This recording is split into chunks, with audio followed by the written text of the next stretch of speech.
Well, we have just about a minute before we start. For everybody joining us, this is Patty Limerick and Bob Reynolds. Patty will be our master of ceremonies today.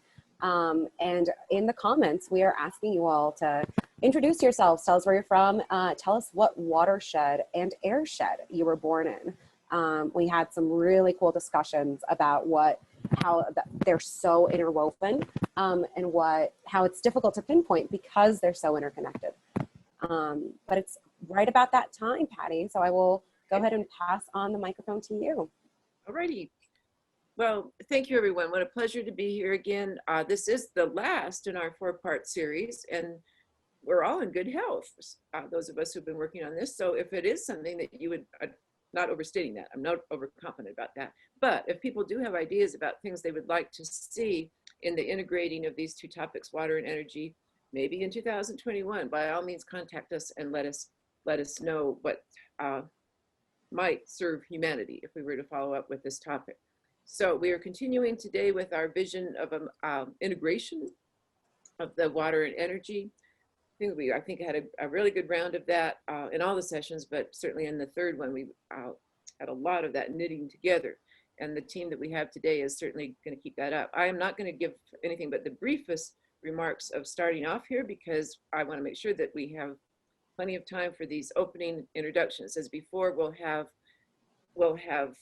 everyone speak, each panelist speak for somewhere in the 5 to 6 moments. Everybody knows the drill, that if there's problems with time, I put on a hat and that solves that problem of time control. And then we will shift to a discussion among the group following up on their topics. I should give you the excellent news that the 5th speaker is coming from an angle that none of us anticipated. So throughout the whole project, we have been hoping to rattle assumptions, shake received wisdom, and really make an opening for fresh thought. And you'll see that we're certainly delivering on that in the course of this morning.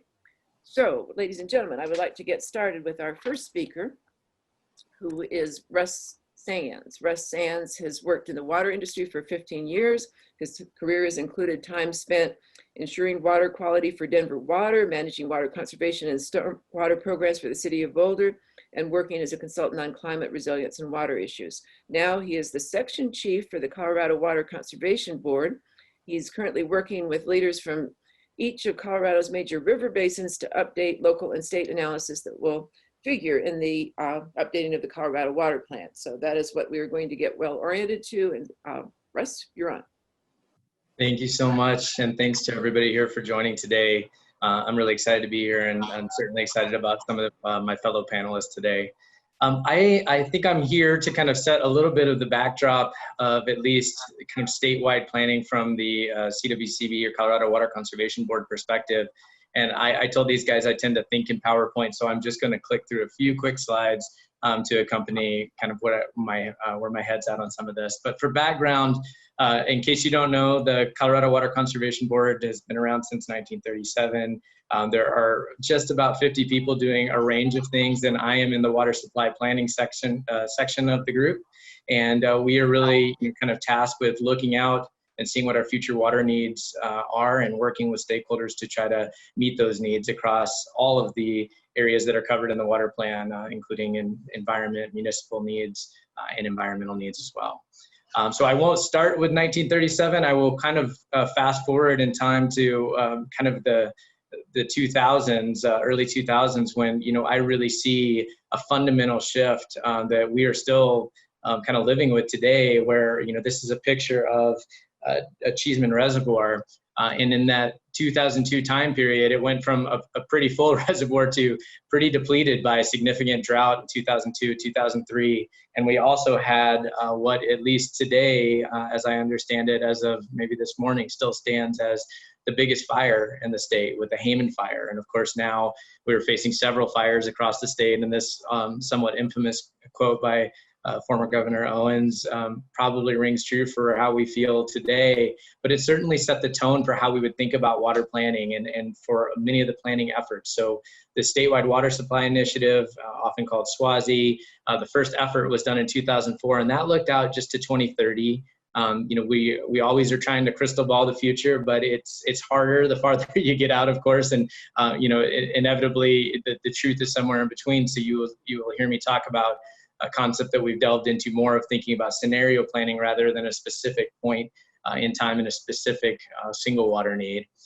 In 2005, you had the House Bill 1177, also called the Water for the 21st Century Act, that created these crazy thing called roundtables with the really these stakeholder groups, these grassroots stakeholder groups from across the state that represent each of the major river basins, and also there's a carve out for the metro. And these folks are really critical to helping us think through and really address our future challenges, because the basins really help develop the projects.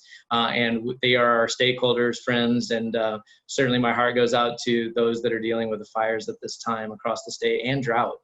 It's 2020 has been a rough year for all of us, and we're only doubling down on that. I will also note that in 2007 we did an update. It was really phase 2 of SWASI, still looking out to 2030, but started to bring in a little bit more of getting a feel for some of the environmental needs. And in SWASI 2010, that was kind of the last report pre-water plan, and it looked out to 2050. We estimated some of those numbers, so they may not have been as accurate. We're increasingly trying to increase accuracy and get better data. But then in 2013, as we were thinking about a draft of a new update to SWASI, Governor Hickenlooper really came and said, hey, we need to have a bigger vision for this water plan, and we have all the tools we need to work together and really collaborate to do this.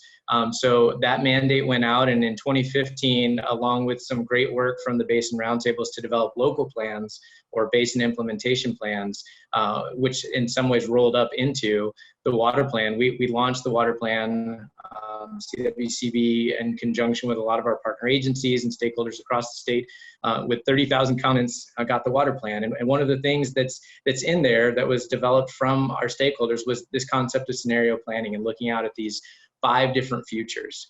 And as we've thought about updating the water plan, we really realized that this SWASI, this technical analysis, and then the basin implementation plans and the comprehensive update to the water plan itself are really just intricately connected, and we need to think of them as a whole.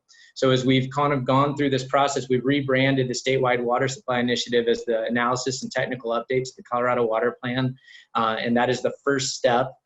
You will see, and I know this is small, but you're welcome, this is all online, but this report came out at the end of 2019. We will be refining it through the process, and so we'll have a little bit slightly enhanced data in the water plan when it comes out in 2022. But right now, we're right in the heart of working with the basin roundtables and even with staff and other partner agencies to kind of contemplate how this all rolls up into the water plan itself. And you will see that depending on the scenario, we have future gaps, future water needs up to 750,000 acre feet. And so the changes across these scenarios are extreme. And I will end with just saying 2 things. The analysis and technical update does a few new things.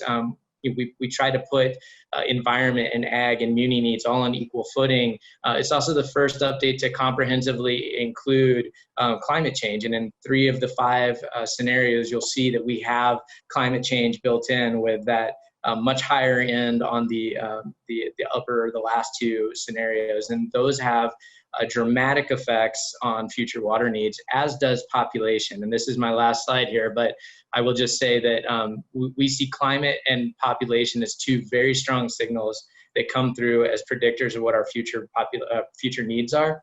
And so this graph is somewhat confusing, but basically lays out the 5 scenarios in comparison to SWASI 2010. You'll see our data has changed a little bit as far as our population projections. That's in part by working with our partner who's on this panel in the State Demographer's Office to get better population projections and thinking about some of the impacts that may not have been realized from the 2008 economic downturn.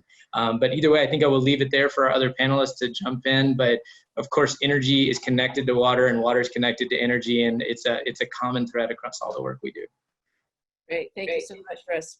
Our next speaker is Jordan Knechnik, and he is the lead energy, water, land analyst for the National Renewable Energy Laboratory. He's also a member of the Strategic Energy Analysis Center's Systems modeling team within the resources and sustainability group. A great blessing that he didn't put those in as acronyms and actually spelled those out. That really helped quite a bit here for me. And his areas of expertise, all of them in play in the next few minutes here, include systems modeling of energy and water infrastructure interactions, renewable powered water treatment systems, meta-analysis of diverse data sets, and low impact renewable energy development. So here's Jordan. Thank you very much, Patty, and thank you to everybody who's here today. I am here primarily to give a background and a little bit more foundation about the current status of our energy sector today, as well as some glimpses into what the energy sector might look like going forward and what we can expect to see and how it might affect not only our day-to-day life and our energy sector, but also our water sector. So I've been at the lab for about 11 years now. When I first joined the lab, I was sort of hired on as the water guy, and many people were a bit surprised as why does the energy lab need a water guy? Because it wasn't necessarily related to hydro, but it's water resources. And I think slowly, as we've really seen the momentum and interest in this topic pick up, everyone has very clearly realized that our energy sector, is dependent upon reliable sources of water, and our water infrastructure is very dependent upon a reliable energy system as well. So much of my time at the lab thus far has been focused on, initially it was actually integrating water resources into our flagship energy models. So looking at, as we look out into the future, the year 2030, 2040, 2050 and beyond, how water and water availability might affect how the power sector would develop and where we can build certain types of technologies, et cetera. And so that has been a major focus of my initial work at the lab.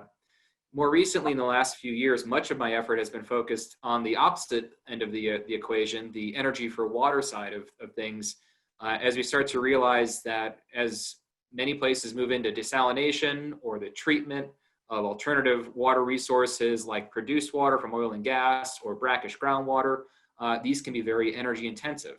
And it's a way in which something that we need to address as we go forward, and we need to tap into more of these alternative water resources. We need to find a way to reduce the energy intensity of those, the cost of those, and just be more efficient in how we're treating and transporting our water. Some of the insights that I can talk about later as well also look at what are the trends and what are the things that we can expect to see going forward. And we've already established, and I think throughout the other presentations, you've seen how energy and water are connected. Going forward, I think we're going to see some three different conflicting trends that are all going to be happening at the same time. One is we will see a slight decoupling of the dependency of energy and water, especially as it relates to the water requirements for the energy sector. As we move from a transition from existing coal, natural gas, and nuclear power plants to more PV and wind technologies, PV and wind technologies don't require water for operations. And so there we'll see a reduction in water and thus a decoupling, if you will, of those connections between energy and water on that front. On the other side, though, as we look at the energy for water, as we tap into more desalination opportunities, as we treat more and more alternative water resources, as we transport more water, we will see an increase in the energy requirements for our water infrastructure. The third piece that ties into that last element as well is the integration. So I think this will be probably the most significant change that we'll see, is that we'll see greater integration of our water treatment facilities and water treatment infrastructure interacting with our energy infrastructure. So this might mean that our water treatment facilities will operate more flexibly, ramping up and down to match price fluctuations or changes in the availability of electricity. If we have more variable PV and wind on the grid, we might see more ramping up and ramping down of that water infrastructure. We'll also see similarly power plants ramping up and ramping down to accommodate the variable PV and wind loads that we'll have on the grid, which again will then change their water requirements and water usage. So. Okay, great. Thank you so much. The hat was premature, so that was perfect. Thank you very much. And in fact, really, you have lived your life to be at this conference. I'm just going to say that you're bringing those issues together is really well, just wonderful that you put so many years into that. Now we're going to move on to a topic that we have not really gone at as much as hardly mentioned in some ways over the last sessions, and that is groundwater. So we're very fortunate to have Peter Bartman, who is senior hydrologist at the Colorado Geological Survey, where he conducts regional water resource investigations, environmental assessments, and manages the groundwater resources program. He is the co-author on numerous maps and reports, including the award-winning Groundwater Atlas of Colorado, which he is now working to update to an entirely web-based format. So here he is. Here's Peter. Thank you, Patty, and thank you everybody for indulging me on talking about groundwater. I grew up in the Rio Grande watershed in northern New Mexico, and as a kid, I'd go out and divert water from the acequia that went through our property. And in my bare feet, I would irrigate our orchard and alfalfa fields. So my feet have always been planted in water and dirt. And as such, I landed as a geologist and was very lucky to be at the Colorado Geological Survey, which is a non-regulatory state agency responsible for educating the public and gathering data on critical resources. And groundwater is one of those.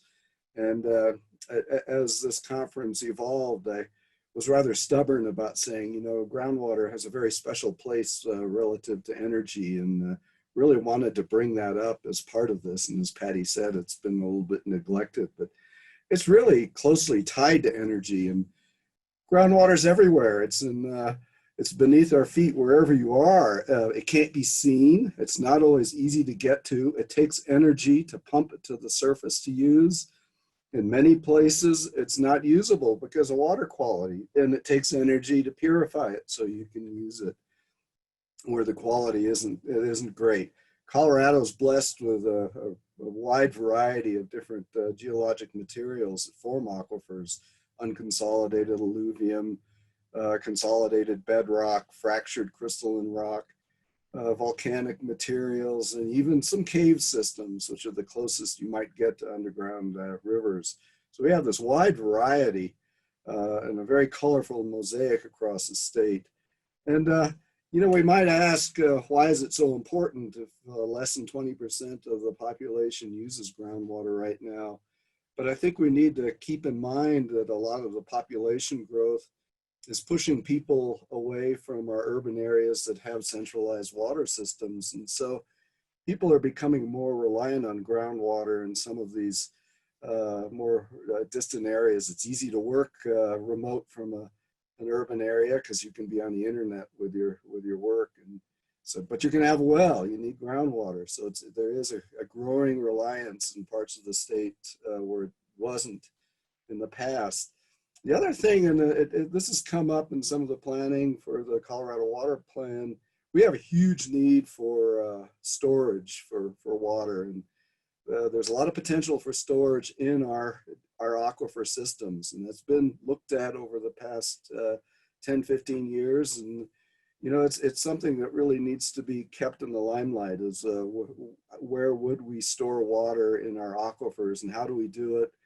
The infrastructure to do it, the energy it takes to get the water to and out of those aquifers. So that's a very important aspect of our aquifers. The other thing that to keep in mind with our aquifers is many of them are intimately tied with energy resources. Many of our aquifers are oil and gas reservoirs at depth. The Dakota Aquifer, which crops out at the Hogback here in the metro area, is a prime oil and gas producer in the Denver Julesburg Basin. Other aquifers, such as the Laramie Fox Hills, are host uranium deposits. So here we tie our aquifers with an energy resource. And in other areas, groundwater has to be extracted in order to produce energy. Geothermal energy, that's groundwater. It's just hotter than you would use it at your tap. We've also looked at aquifers as sites for carbon sequestration. Last week, we heard from Excel that that's one of the tools in the kit for managing carbon dioxide from our coal and gas electric production. We're looking at deep saline aquifers for injecting carbon dioxide. Again, we're looking at our aquifers. So they're really, you cannot separate them from energy. And the Colorado's Geological Survey is part of its task to educate the public and bring data, geologic data out for mass consumption and to make it available to people. We had done an atlas back in 2003 that was a folio. And both CWCB and the Colorado Department of Public Health and Environment recognize the need to update that as a web base. We're moving into the 21st century. So we were funded by both agencies to create a web-based atlas, which is online, and I'll be pasting the link in the chat box here. And it has basic information to educate people, as well as a web map with 400 layers of data, which is a little clunky. We're working on making that more manageable, and downloadable data. And we've done this as a way to bring groundwater to the forefront and allow people to understand our precious aquifers. Thank you, and I hope you all enjoy the rest of the conference and take a look at our atlas. I'm placing the link in the chat box right now.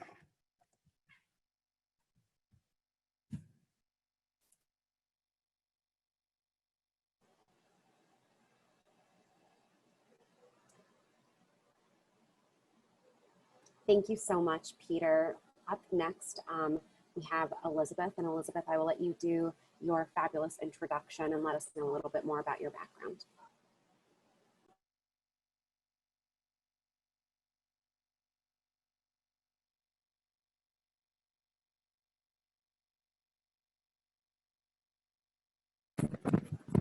There you go.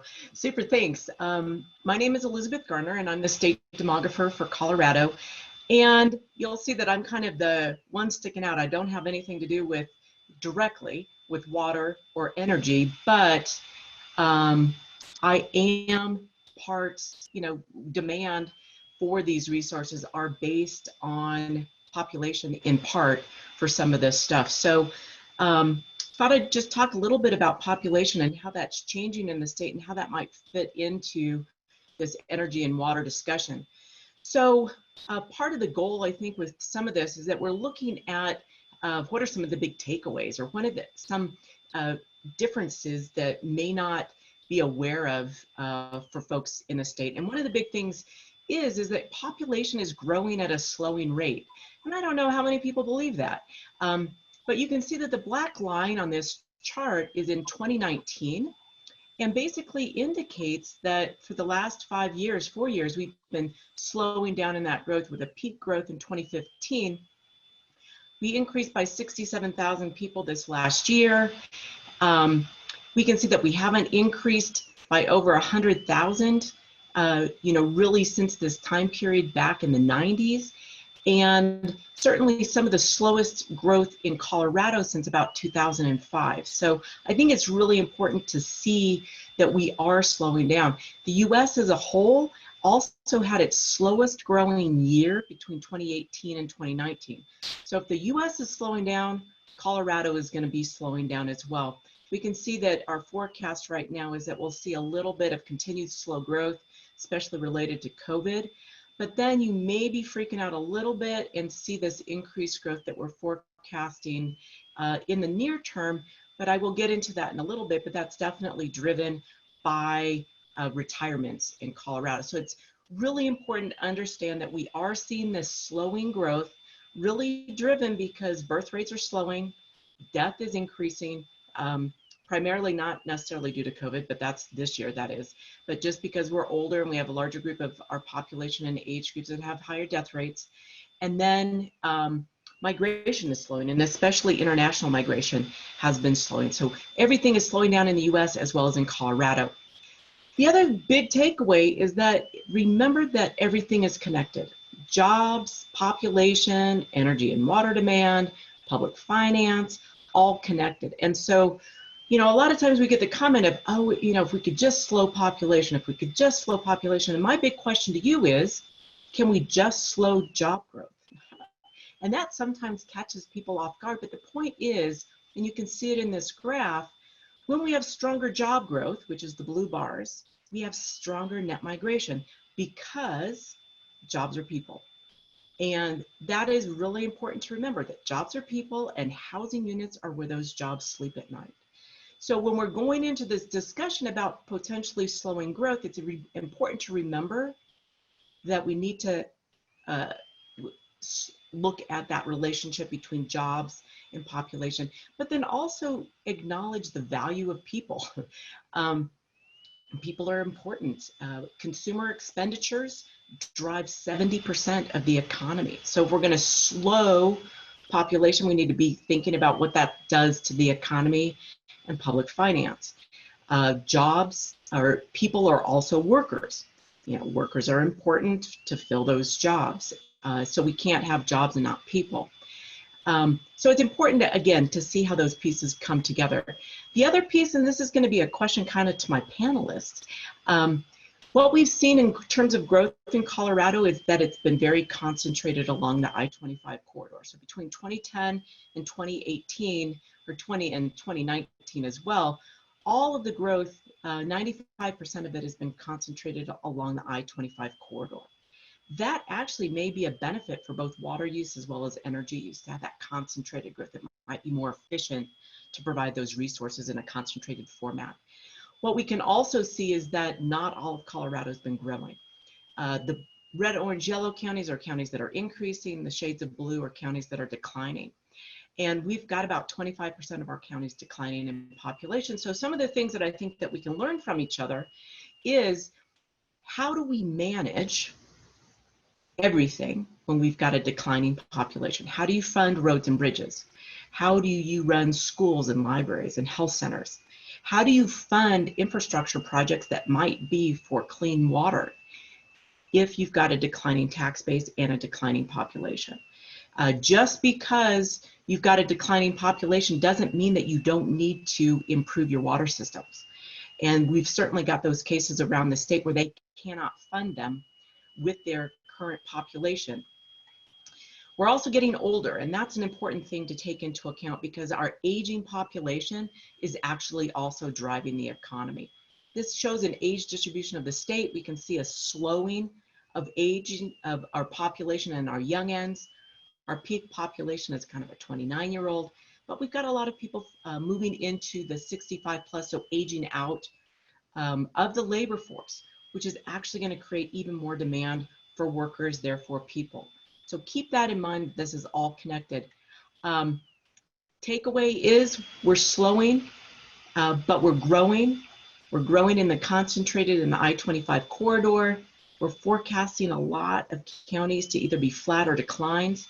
And just for Russ's perspective, we're even forecasting slower growth out into the future simply because of also COVID. So now instead of 8.1 million by 2050, we're down to 7.9 million by 2050, which most people are probably cheering, but there will be some consequences from that. So I want to thank you very much for having me as part of the program today, and look forward to any questions.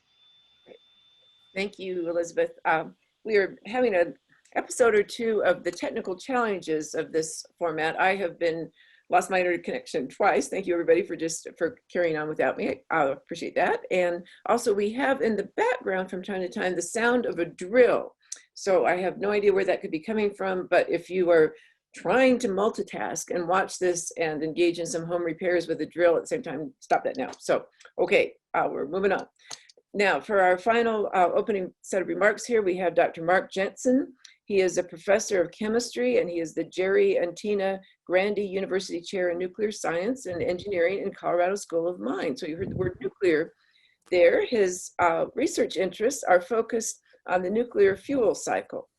So we are about to have just an interesting thought excursion where we think about the fact that the decarbonization of energy production is a huge priority, and a minimal use of water in energy production, that's a priority too. So what should we be thinking about nuclear energy? And here is Mark Jensen, who's going to exercise our minds. I think that, well, that's what everybody else has done, but maybe brace your minds for some real squat thrusts, I guess, at this point. So here we go. So Mark, thank you. Well, good morning, everybody. Thank you for that introduction, Patty. So why would we ask a nuclear chemist to be part of this panel? I mean, in Colorado, there hasn't been an operating nuclear reactor making power for more than 30 years. And the one that we had at Fort St. Vrain didn't work very well, actually, for the 10 years it was operational. So, as Patty alluded to, I think one of the key things that defines the ethos of Colorado is that Coloradans have an idea and an ethos of stewardship for our natural resources and our environment, and how we use these well and appropriately. Now, different people have different ideas about what that stewardship means, but I think a general environmentalism is something that really defines Colorado. And, you know, you can see this when you think about things like our clean energy plan for the state. If you think about the fact that per capita, Coloradans use less electricity than 75% of other states in the country. So, you know, we have a real idea of conservation and using the environment wisely, and we're committed to using greener forms of energy, of trying to use water supplies well. So, and that's why I'm here today, actually, to talk about nuclear energy, because nuclear energy is really at an exciting juncture in the United States right now. In September, we're expecting the Nuclear Regulatory Commission to license the first new nuclear reactor design in years.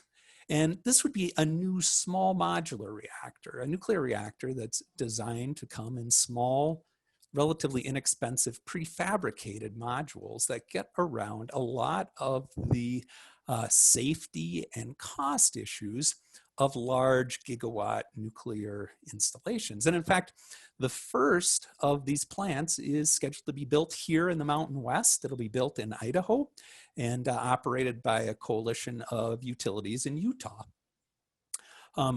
There's also a second brand new design for a micro nuclear reactor that is at the NRC right now and is being reviewed for its license. This new type of reactor would allow remote communities or remote industrial mining sites to have clean electricity for decades. You don't have to truck diesel fuel in and burn that.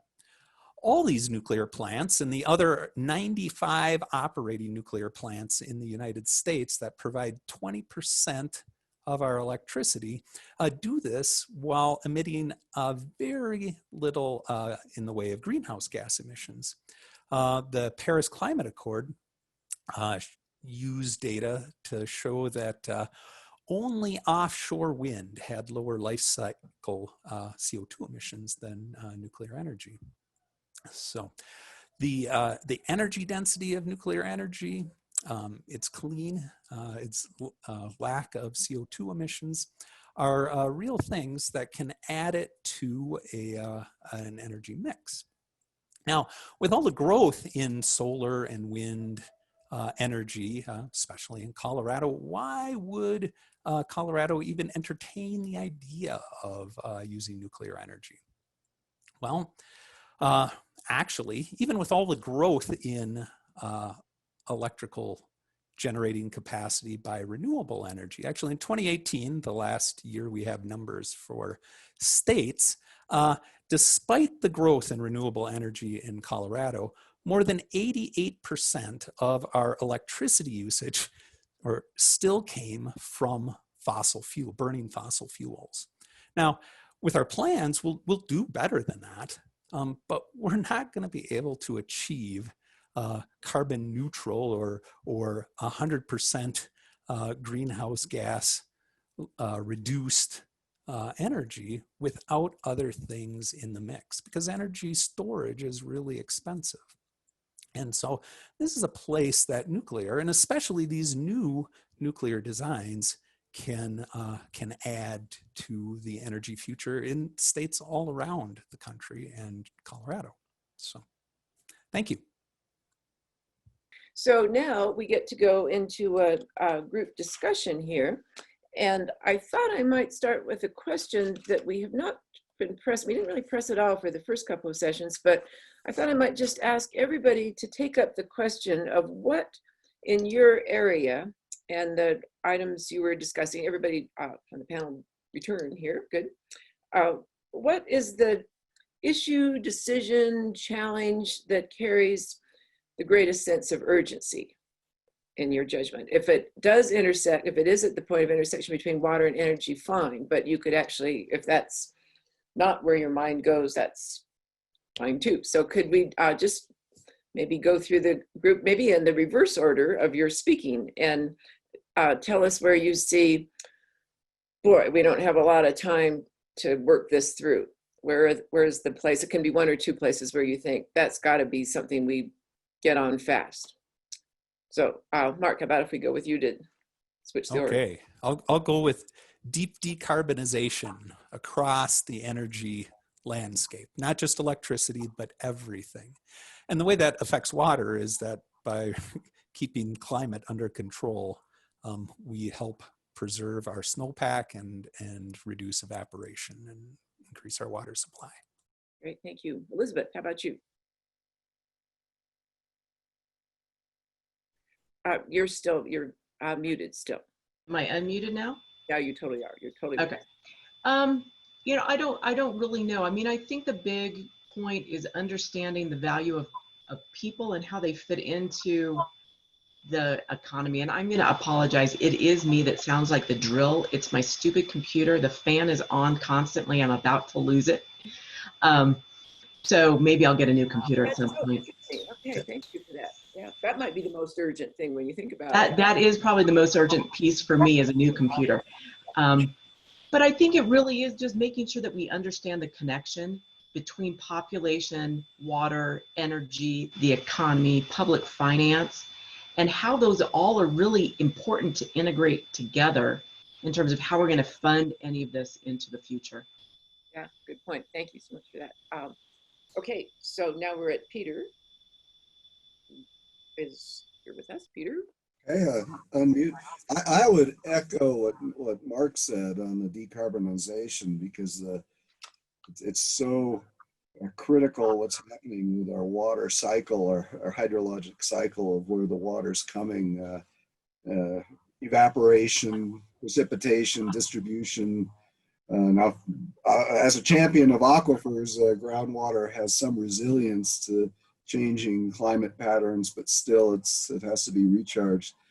I also think just education of the public. I think we really need people to understand the water resources. We take it for granted, and it doesn't just appear at your tap. It takes a lot of effort to get it there, and people don't appreciate that. Jordan. Jordan? Well, where have we got Jordan here? Oh, there, Jordan. Oh, you're muted. I see where we're missing you here. We need you unmuted.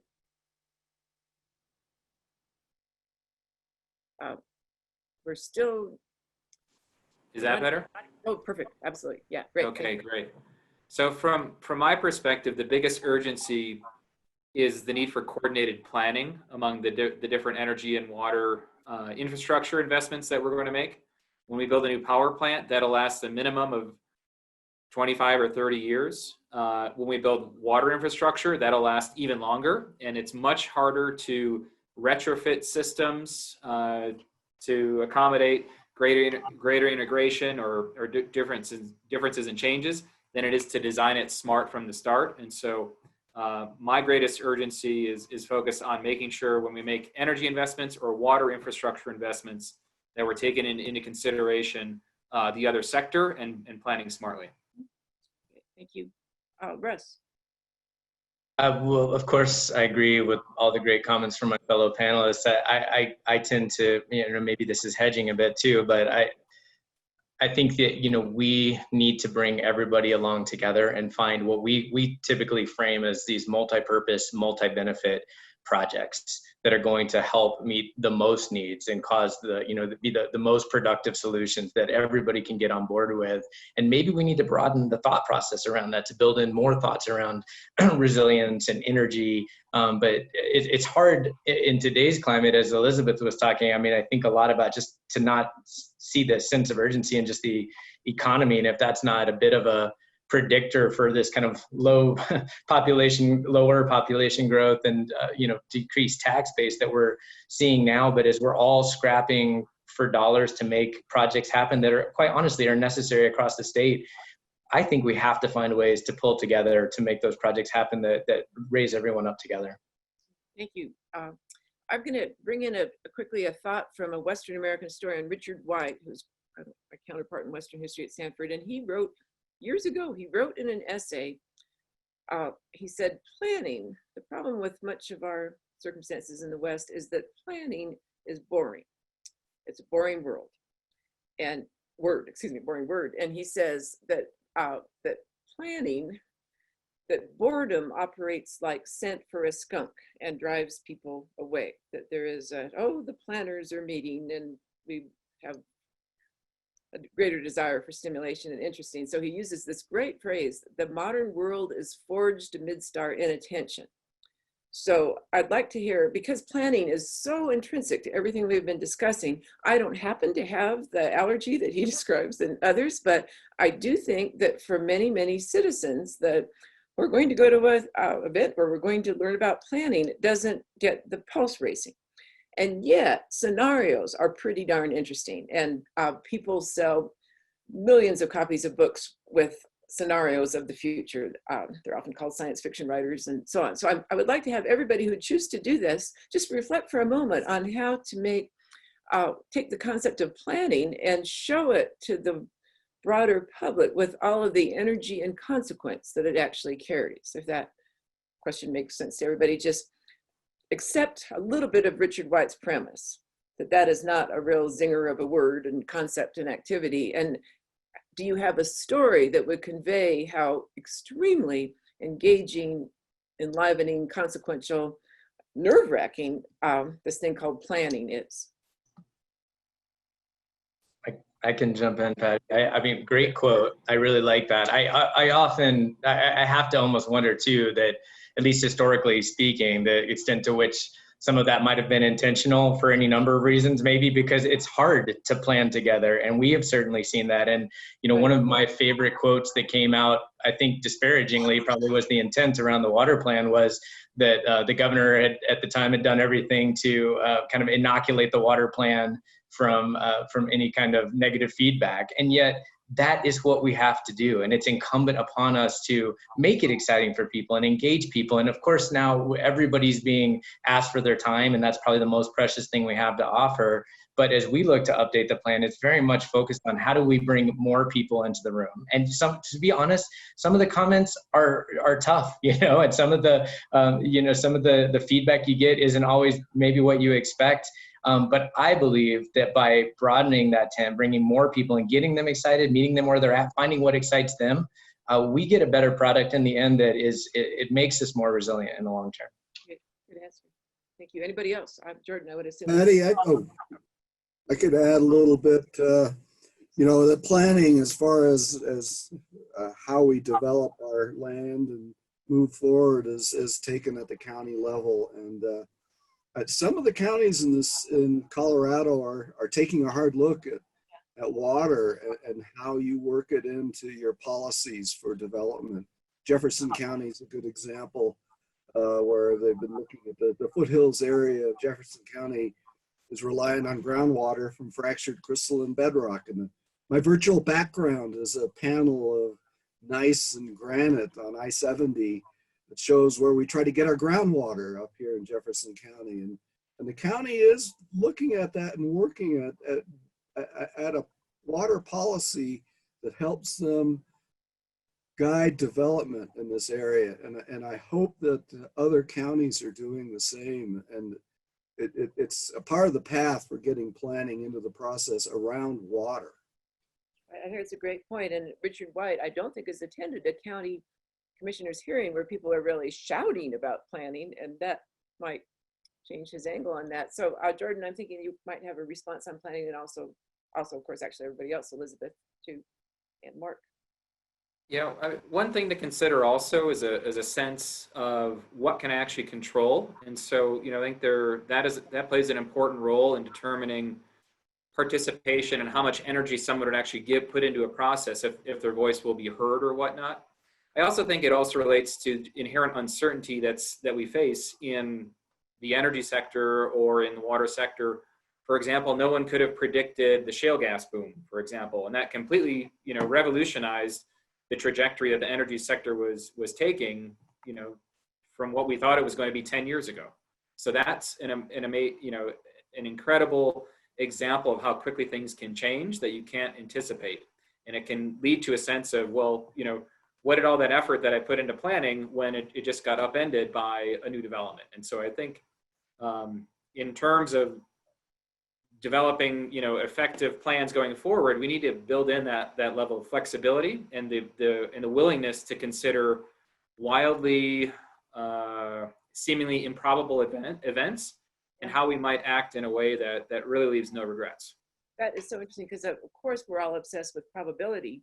And I love the fact that you have now said, well, you might put a little bit of obsession into improbability as well. I'm going to rip you off on that. That's a really, really good idea. So Elizabeth, planning, you just must be constantly in its company. So yeah, absolutely. It's so funny because I'm a planner. This is what we do.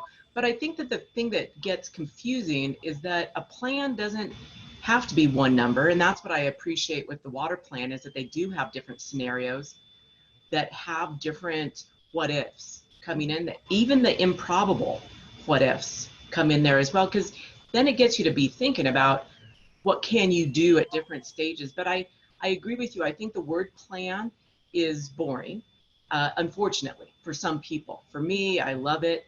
But I think that's why people have said sustainability was such a key word for a while. And then now it's resiliency. But all it means is good planning whenever you take it down to its nugget. People are trying to say, oh, now there's a roadmap. And I'm like, well, what does that mean to you? What is a roadmap? And they're like, well, it's a plan. I'm like, okay, so we're just fancying up the word, but I think, it is critical for everyone to put these plans together and have those different what if scenarios. Right. So Peter, do you have anything, excuse me, Mark, not Peter. Mark, we haven't had you in this yet. So do you have anything you want to say quickly about planning and where you feel that has promise for the causes you support or where it gets in your way? Mark. There.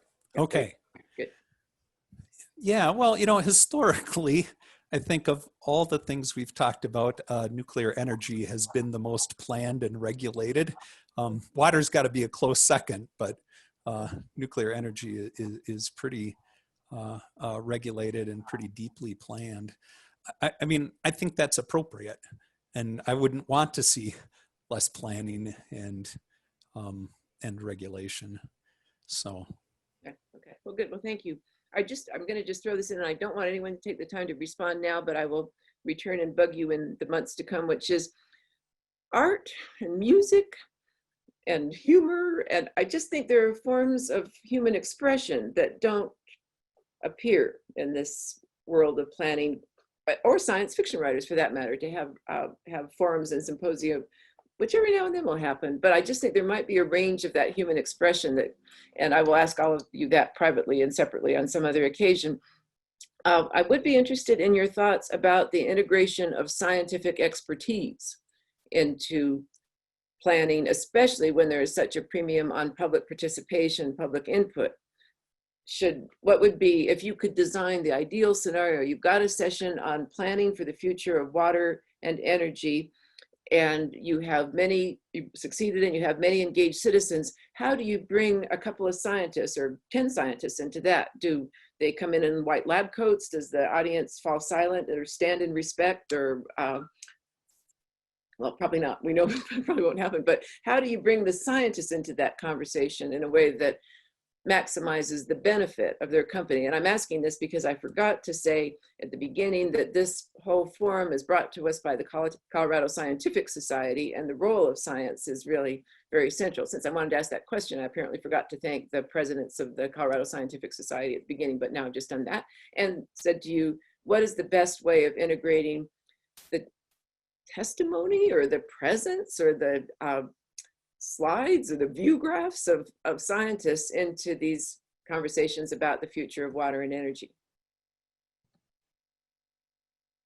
Well, I could take a stab again. I guess I would say it does, in my mind, it comes down to maybe some of the things that are a thread through here, but language matters. I can't help but laugh a little because it reminds me a little bit of my kids going back to school and talking with the teachers, and they've clearly gone through all this training and they're using these synchronous and asynchronous and pedagogy. And I'm like, I don't think half the parents are tracking with what you're saying. And we lose people. When we talk about climate, you talk about representative concentration pathways, half the people have tuned out. And if they haven't already, because you said the word climate. So we have to break things down, and not in a demeaning way, I don't mean that at all, but in a way that just really gets to the things that matter to people and the heart, and talk about the ways that we can build. And I think that's why we have traction around these words like resilience maybe, and that's the popular thing instead of planning, because people can get behind it in a way that maybe planning just doesn't resonate. So I'm all for changing the way we speak in a way that best connects with people and helps them understand the urgency and the need and their role, and that their Jordan's point's great, that their voice will be heard, and we certainly have to be intentional about making sure we're not asking for input if we're not going to use it, right? Yeah, wonderful. These are wonderful comments, and I wouldn't mind a bit if someone, and Russ, if you want to take a quick minute or two, a second or two really on this, what is the training of scientists that would enhance that effectiveness? Your points about the use of choice of terms, the use of language, and so on. How would well, I mean, it's a good point. It's a double-edged sword, and I'm not sure that we can always get away from some of the, the terms of the terms. We struggle with that with legal terms, engineering terms. I will back up, Elizabeth, that as planning people, we probably geek out on that, just as legal people and engineering people get together and they geek out on their things, and that's fair too. But, I will give a shout out to folks like at Western Water Assessment and Jeff Lucas. I think that they've just, as we go out and speak, you can listen. I think it's all about listening. You hear and the feedback that you get, whether it's, I don't understand, you read the body language of people tuning out. Fair, everybody checks their phone, but you just see who's dropping off by attrition, or what questions, or hey, did you understand what we talked about afterwards, maybe post survey. And if people aren't getting it, we have to adapt, right? And we have to adapt together. Great, wonderful point. So anybody else want to come in on this science and its most effective integration into these public discussions? Yeah, I can interject just some experience that I've seen, and Russ mentioned the Water for the 21st Century and the roundtables that it was set up. And if you ever have a chance, you should go sit in on a roundtable meeting, because this was brilliance. Russ George stroke of brilliance on setting these up with these roundtables. And it's a fantastic venue for people, anybody, to go in and present ideas. And we've attended them as technical liaisons, and it's an open forum for people like myself. And we geologists are the worst for coming up with words that nobody can understand. We're terrible. But we can sit in there, and if we recognize that there's a need to talk about groundwater, geologic aspects, it's an open forum for doing that, and it works very well.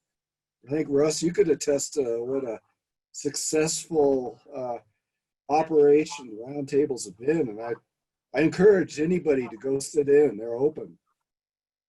Absolutely. I would say great point, Peter. And you remind me that sometimes the answer might be just shutting up and letting other people talk in the word and listening to how they talk about it, right?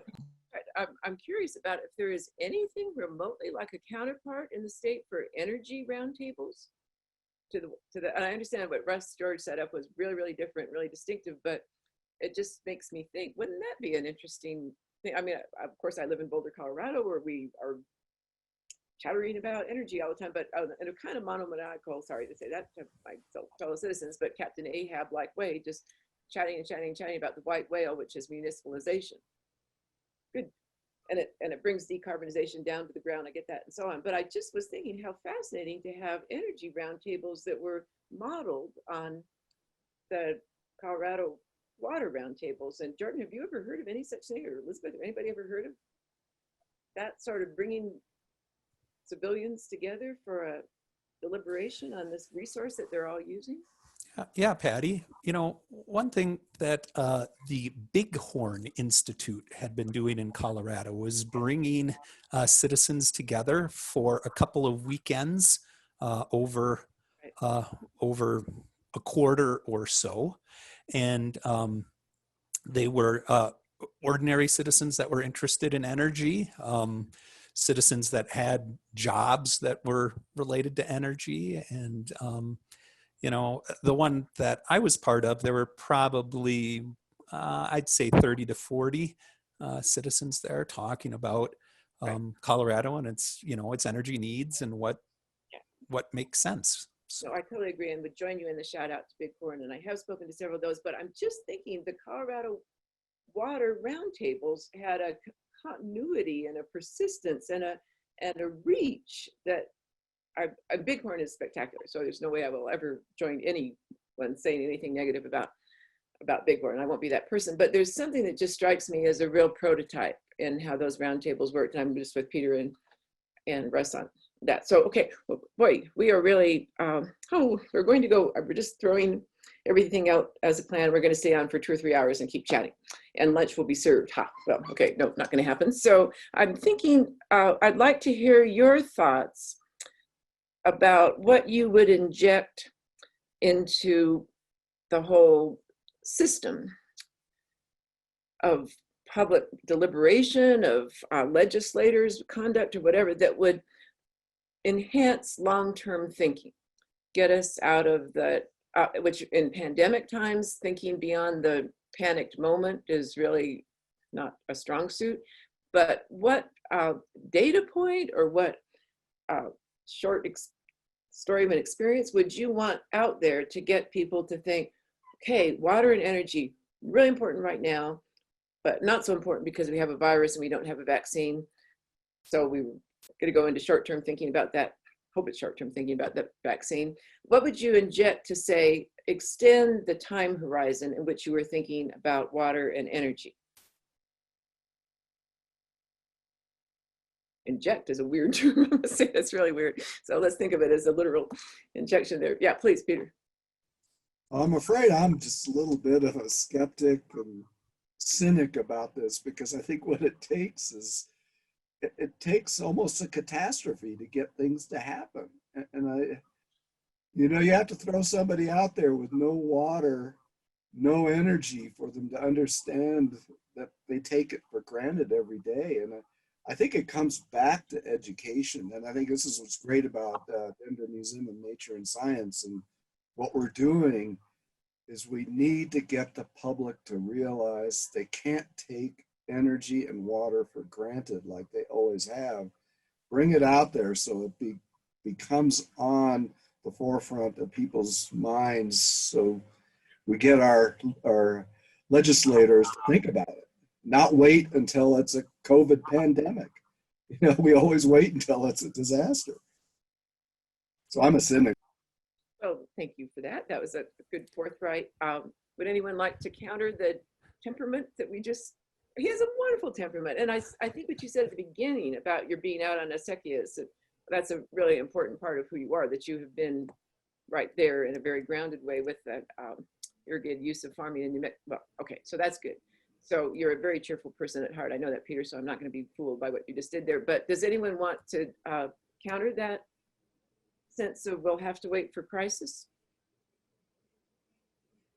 Maybe we don't have to wait till a Colorado crisis. I mean, we could look at another example. I think Very good. Right now in California, we're having some rolling brownouts due to the heat wave. It's also drought conditions.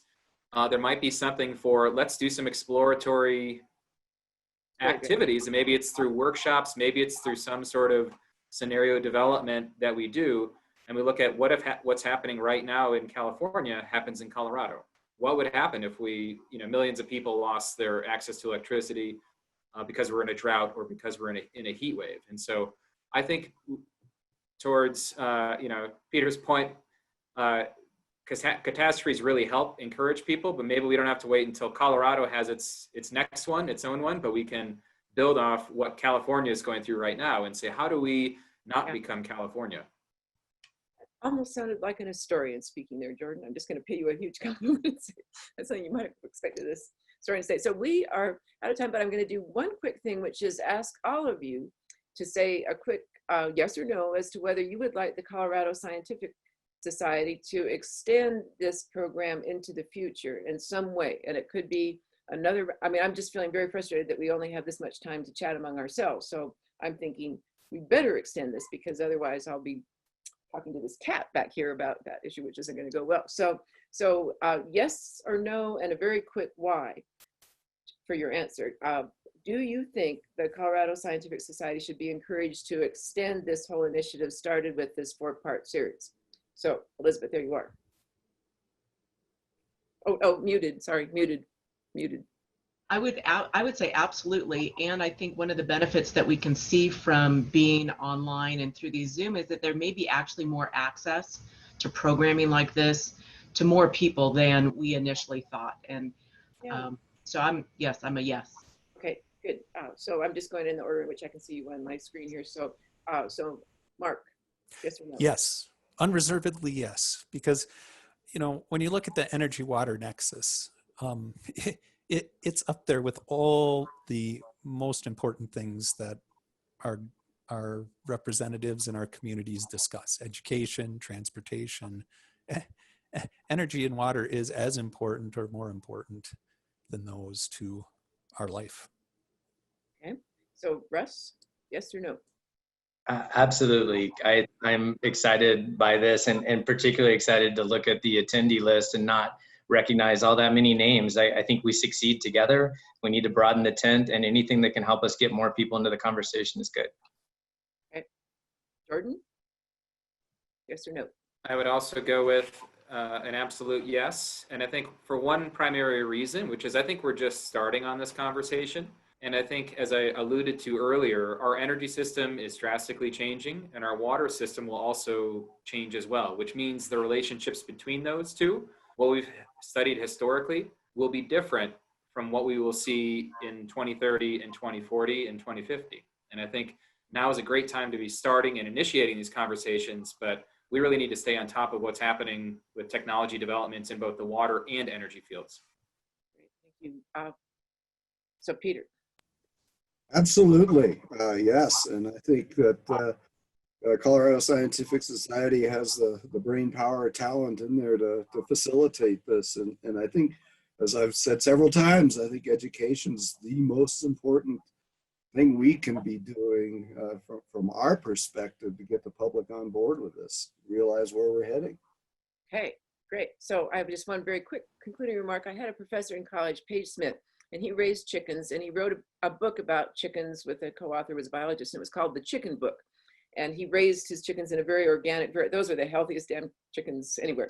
So he always said, he loved his chickens, and he would say, if we can make ourselves right with the chicken, we can make ourselves right with everything else that's gone wrong in the world. I'm not totally certain that he was right about that, but I so buy, and I did bring this rubber chicken for some reason I couldn't really remember, but I had this rubber chicken here to say, no, with the rubber chicken, or with the chicken, it's not making ourselves right with the chicken or really any other particular organism. It's what everyone has been saying here, making ourselves right with this energy water nexus. That's really it. And this is the rubber chicken that is gone now. We're just, whoops, hit the cat's water dish, whoops.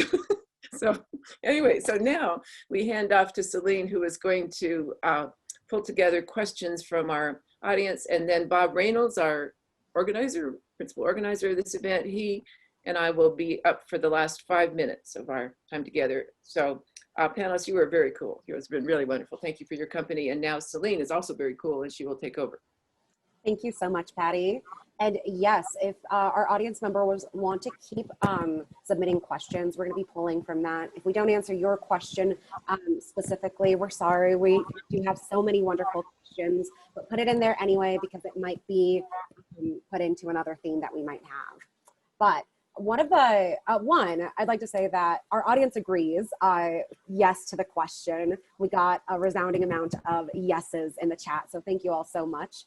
And one of the biggest themes that we've seen is this idea of education and how to make it more accessible. And I do agree with some of our audience members that say that Zoom is a great way of starting these conversations because they do make it accessible. With that in mind, we had a question early on in the chat about going into what decarbonization is. We were talking about using very industry specific terms. I think this might be one of them. So it's a great opportunity to make it accessible for all 100 and something of our audience members. I'll take a shot at it. Thank you, Mark. All right. Well, decarbonization is removing carbon dioxide generating energy sources from our energy mix. And so anytime we replace electricity made by coal or natural gas with a non or low greenhouse gas emitting energy source, that's considered decarbonization. And then we have what's called deep decarbonization, where we take and we move our energy systems from being mostly reliant on fossil fuels that generate carbon dioxide, greenhouse gases, to energy sources that emit very, very little CO2 over their life cycle. And we really drastically reduce the amount of carbon that we emit into the atmosphere. Thank you so much, Mark. And thinking about decarbonization and different forms of energy and water that are able to do that, can we talk a little bit more about hydro energy and about the possibility of using dams and reservoirs? So I think, Peter, this might be a good question for you to help us out on. But Jordan, I see you're also unmuted, so I'll give you both the opportunity to chime in on this. You can go ahead and start, Jordan. Sure. Yeah. So I think it's important to note that hydropower historically has been a very important source of electricity for the United States as a whole, as well as for Colorado. It has provided reliable electricity in many different contexts. And so it still remains an important source today as well as going forward. I think one of the challenges that hydropower faces is that siting and permitting of new projects can be quite challenging. And so we are likely to see some difficulty in permitting and establishing new large reservoirs and new large dams that can be used for electricity production. That being said, there are a lot of great opportunities for more distributed and decentralized hydropower systems. So inline hydropower is a good example. Another great opportunity is to repower existing dams or dams that maybe do not have power generating capabilities right now. We can upgrade the current systems or add power generating stations to those reservoirs. But an important caveat that I think is really important to note is that in many cases, we are seeing a change in the role that hydropower is playing in our grid. So more traditionally, hydropower has been providing what we'll call base load. So it's providing electricity 24 hours a day, that constant reliable electricity. What we're seeing, especially in the last 5 and 10 years, is that the role of hydropower has transitioned from that base load constant production to more ramping up and down and providing flexible generation, largely to accommodate the onset of variable wind and solar technologies onto the grid. Hydropower is incredible and incredibly useful at being flexible and ramping up and down quickly, doing it much more effectively than, let's say, coal or nuclear power plants can do. And so we have seen the role of hydropower just changing from providing electricity all day long to more just ramping up and down to provide that needed energy storage and energy flexibility that we really need in the grid.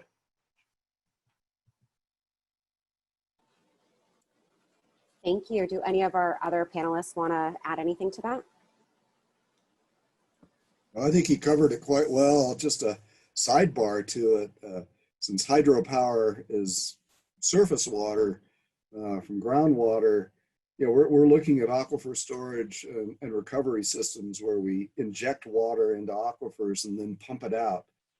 There is effort into looking at generating power through the pumps that you use for extracting. So it's kind of the same thing as this pump storage using reservoirs, surface reservoirs, but you can do that. And so it's a future technology to consider. Thank you. And one of the recurring questions that we've got in the chat has to do with the barriers, no pun intended, that exist for being able to access this kind of energy. So one of the questions that we got was surrounding water pacts with surrounding states, and even just other local government barriers that prevent this from being able to be a little more streamlined. Again, forgive the pun.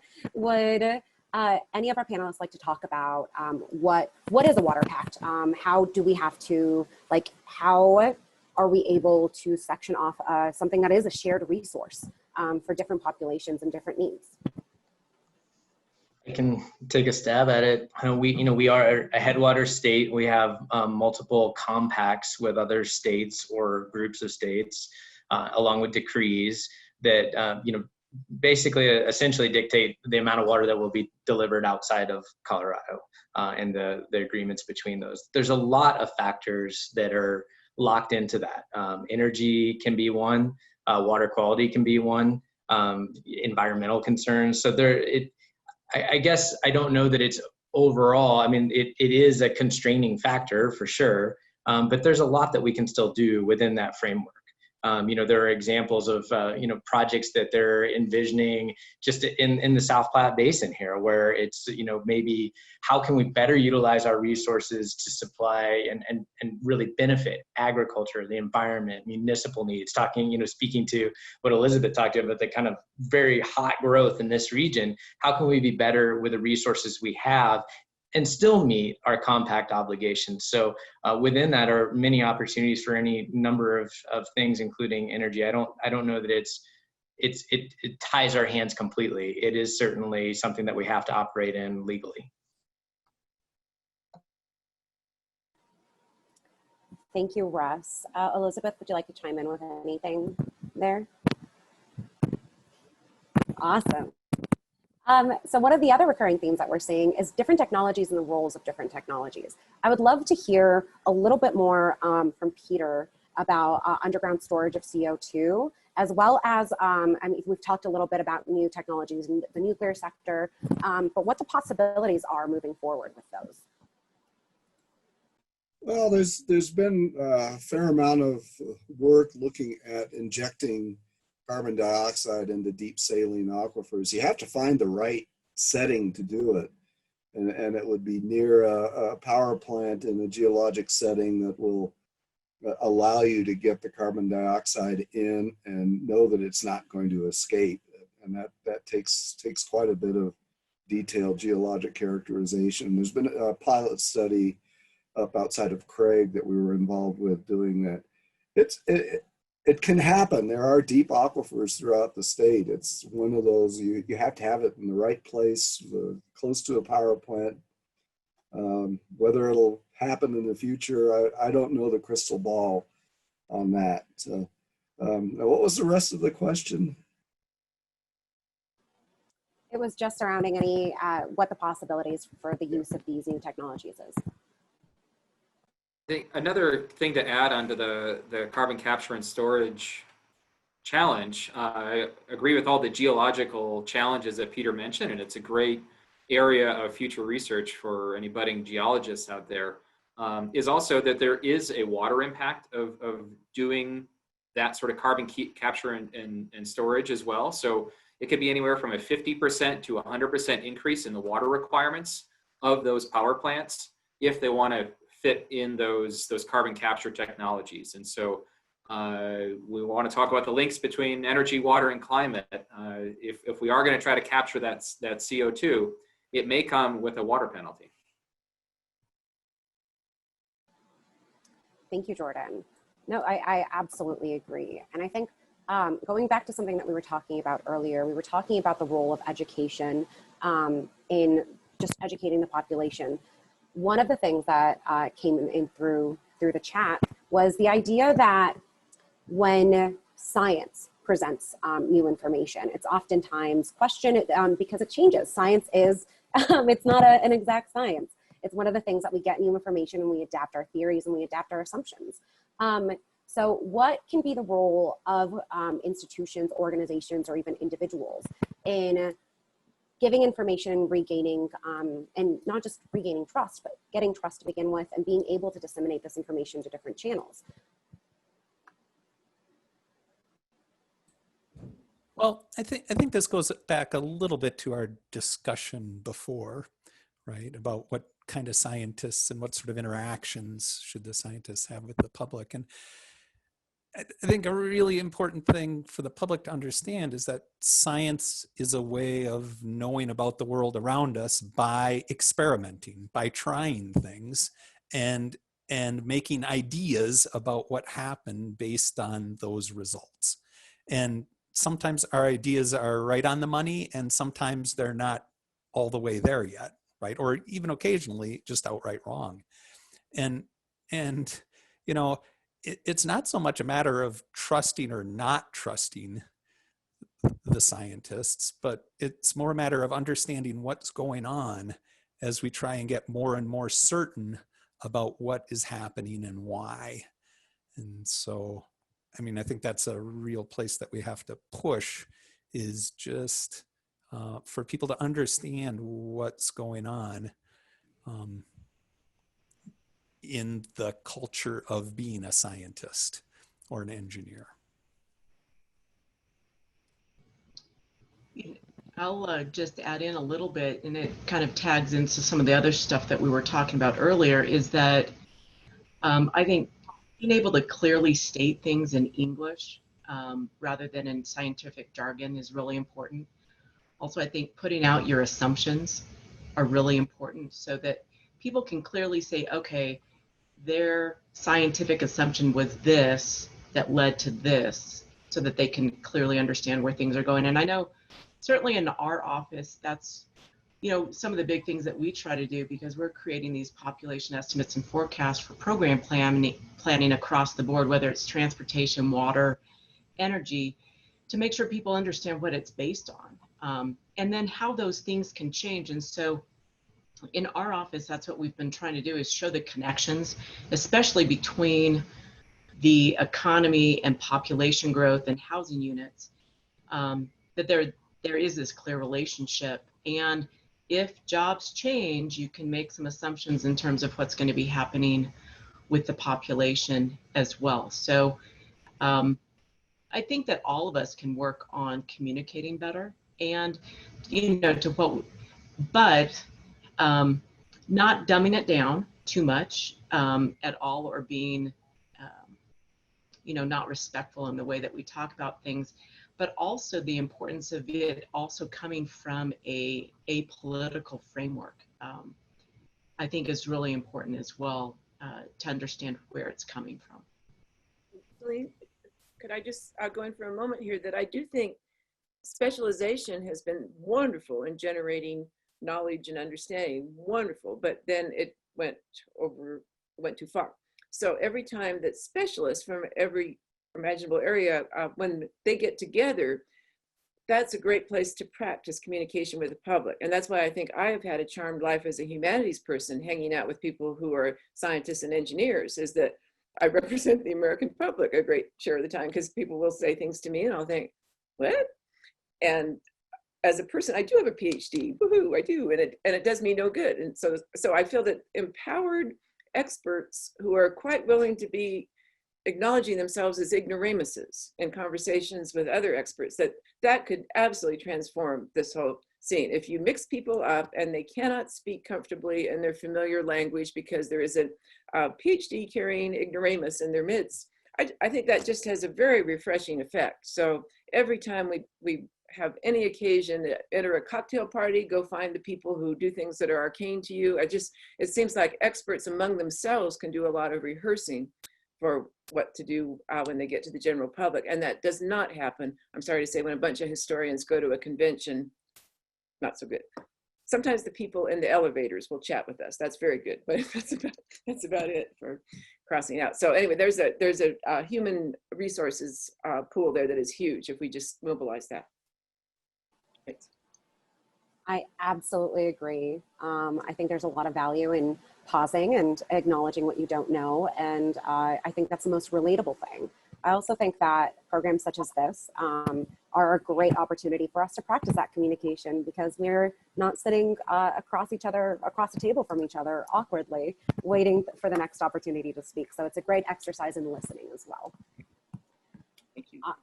So I do have one more question that I'm pulling from the comments, and it's a little more complicated. I'll say this with the caveat that we have about 5 minutes left for this portion of the discussion. But I'd like to know what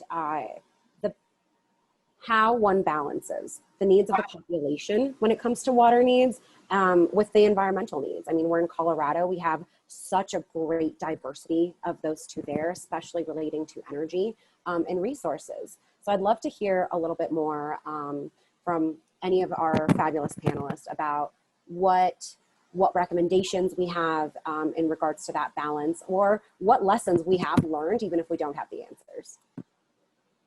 I'll jump in here. I mean, this is kind of the central struggle we deal with every day. I feel, you know, hearkening back to something Peter said, I think one of the brilliances of the roundtables is just getting people to talk. I mean, what I have heard stories from that are almost, in my mind, a little, it's just surprising, but even within one basin, people saying that they didn't like a person from another side of the basin, but once they came together and they could understand their point of view, they kind of got where they were coming from. And that goes too, I've heard, you know, farmers say, like, you know, in my mind, it didn't matter if there was water in the stream, you know, I was going to take it, but now I've changed and I understand that. Like, I don't think we can ever underestimate the power of people just seeing each other, understanding each other's perspective. I think it's critical to success, but certainly the only way we succeed as a state, I think, is by raising up all of these areas together. You know, people that are, you know, supposedly anti-environment are also the same people that are hunting and fishing and using our watersheds. There is value there, inherent value. That's also true the other way. The agriculture in the state is a huge piece of the economy. There are many jobs that are supported. And then, of course, our cities provide a huge economic base and innovation. We need all of these things to succeed, and we have to have people talking to see each other's perspective and make smart decisions that don't disproportionately impact one another or have unintended consequences.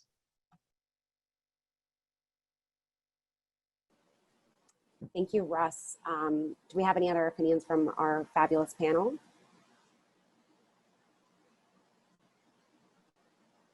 And again, we might not have all of the answers right now, but I think acknowledging that the conversation is the next step is great. And I love hearing a Zoom call full of scientists that all believe that that communication and conversations is the way that we're able to resolve some of our issues. Elizabeth, what do you think? You know, it's interesting. I'm not a demographer, actually. I'm an economist. And so what you're always doing is weighing alternatives. And certainly this has always been an issue with the water population, and I'm sure it goes the same way with energy and population as well. You know, you have to kind of think about why areas were first created and what drew people to Colorado and created who we are, but then at the same time weigh it against those resources. And I know I've been in plenty of places talking about like the slowdown in population. They're like, thank God we don't need you. And it's like, well, but it's also important to understand what I would call, there's a whole new area, it's called strategic shrinkage. Because the United States is slowing down. And even though we're still forecasting Colorado to increase by about 2 million people, and we'll need more resources. This is much slower than we were before, and it's how do we do it well?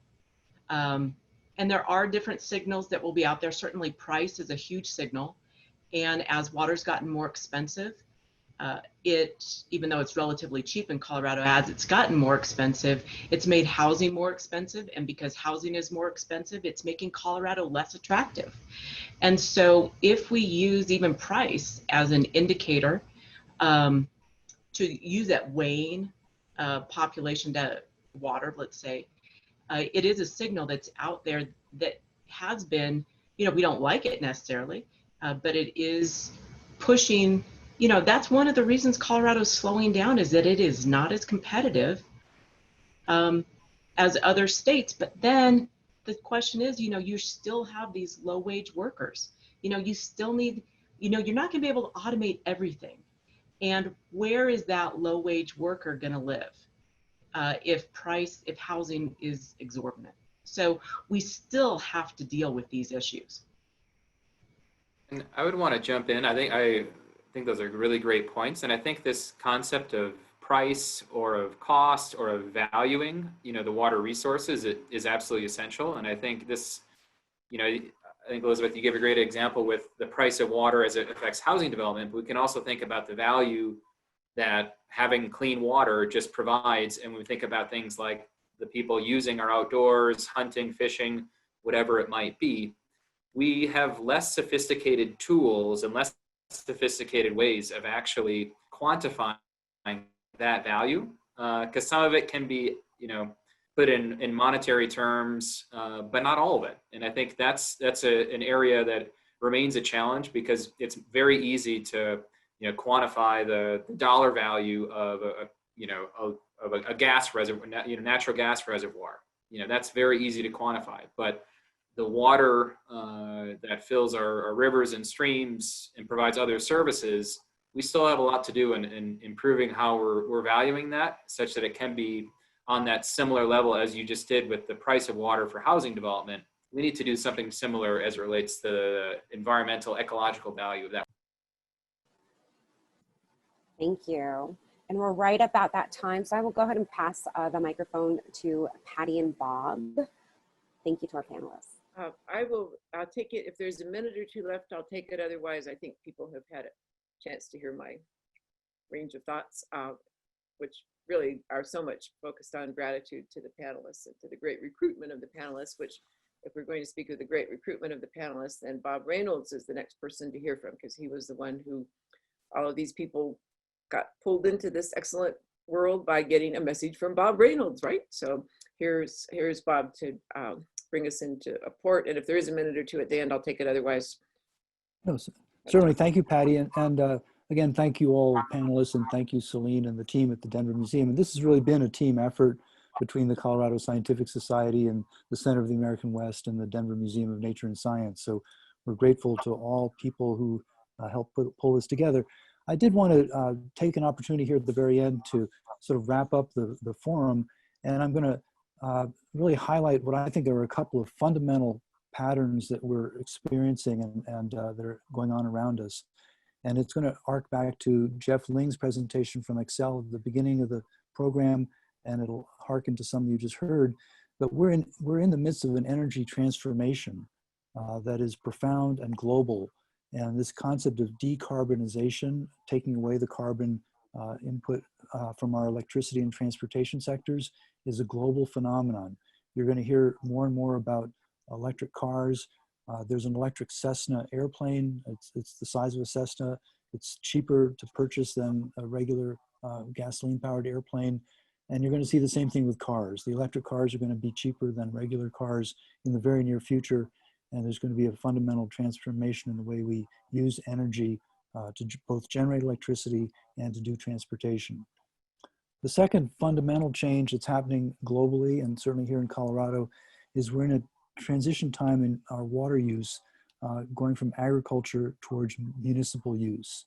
And many of you in Colorado will have heard stories about the trans-mountain water diversions and the utilization of that water. And there's a lot of data indicating that what used to be used for irrigation, for example, for sugar beets up here in the area where I live in Longmont, is now being used for municipal use. So there's a tremendous transition going on right now in terms of how we're using water. And we had an earlier panelist talk about the fact we have to change the way we consider grass, both in terms of lawns and for cows. And that's one of the things that's happening is we're looking at our consumption of meat. We've got a variety of alternatives to meat that are coming up, and that will influence the pattern of agriculture in Colorado, particularly if we start to use less of our water for growing food for animals and transfer it to municipal use. So these two issues, these two large-scale fundamental issues of decarbonization, changing our energy infrastructure, changing our water infrastructure, come together here in this forum and in some of the discussions we've just had, and Jordan's brought it up a couple of times, that we're going to need to consider our infrastructure, and we're going to have to plan for a changing infrastructure going forward, because we want to have equitable and affordable clean water and clean energy for our population. And that's not just a Colorado issue, that's a national issue, and of course a global issue. And I'll quickly point out that many countries around the world are facing these problems, and I've done a lot of work in the Middle East looking at water and water usage, and there's some fantastic technologies that are being developed in areas where water shortages are profoundly more severe than we have here in the United States or in Colorado. And one of the great pleasures that we have as scientists and as citizens, informed citizens, is that we can watch the interplay of these knowledges being brought around the world. And the internet, of course, provides instant communication at the speed of light across the world. So ideas that are brought up in one place can be moved across the globe instantaneously. And I think that museums like the Denver Museum of Nature and Science are some of the forefront organizations that can help present this kind of information to the public in a language, again, to echo some of our comments here a few minutes ago, in a language that can be understood by the people. And if we don't speak in language that can be understood by the people, what are the values of our words? So Patty, I'll ask you to reflect on that and again, to bring us home. Okay, well, thank you so much. And those were great comments, Bob. And I'm just going to say that two things. I'm going to say that I have designed for myself the most thought-provoking lifestyle. Other people my age have to do crossword puzzles to keep their minds nimble and active and so on. Not me, because I hang out in too many circles. And so in this case, I guess I will have to say that I have hung out quite a bit. Not have to, I want to say that I've hung out with the Colorado cattlemen. I've written the introduction to the new book celebrating the 25th anniversary of the Colorado Cattlemen's Agricultural Land Trust, which has had an enormous impact in preserving landscapes of beauty in Colorado. So I'm not sure I'm particularly fond of a cow. Fine with sorry to tell you, I'm fine with a hamburger, but I am really, really fond of a number of ranchers. So because of my ridiculous lifestyle, where I seem to have come into a zone of affection with everybody under the sun, including nuclear affiliated people. So you're not my first rodeo on this one here for that. So I just feel like I am pleasantly and I hope positively tormented by the fact that all of the constituencies involved, I feel as if I know some of those folks, and I would be hard put to return to the company of the cattlemen if I didn't say, I don't know, there's a lot of landscape value in those. They're the open space stewards in many ways in this region. We de-water their lands or well, anyway, so there's just that. Then the second thing I wanted to say is that as an historian, the most nightmarish outcome of having people consider history is often encapsulated in that statement, well, if we don't know history, we're condemned to repeat it. History, the movement of human beings through time and space, it's not a Ferris wheel. It's not a carousel. It's not that it just repeats around and around and around, because boy, that would make for an interesting field of study if all we did was just see the same things repeat over and over. It doesn't happen. So sadly, that is the line usually used to cheerlead for history. If we don't study it, we're going to be condemned to repeat it. And it is a distortion of what actually history is. So it's really hard when your best champions, many lovable people have said to me, well, I'm glad you're an historian, because it's like that old saying, if you don't study history, you're, no, don't say that to me anymore, but please say that if you ever need to say that to me. And recognize that the real point of histories and the study of history is to see what we actually had introduced. Enough attention to probability, let's look at improbability, let's look at contingency, let's look at all the way that the study of history is an anti-inevitability delivery device. So that's what I would like to end with, is that the very, very worst thing that can happen to a human being, well, short of disease and injury and so on, is a sense of despair and resignation and the inaction that comes from that. So everything that I have heard from all of the presenters in this session and from our organizer is just perfect for saying, skip the part about inevitability, resignation, and despair and figure out what we might do. So thank you. Thank you all. Thank you all for attending. All four parts of this series will be available on the DMNS YouTube. So feel free to catch up on parts 1 and 2, which I believe are already up. But thank you all so much. Thank you to our wonderful panelists, Bob and Patty.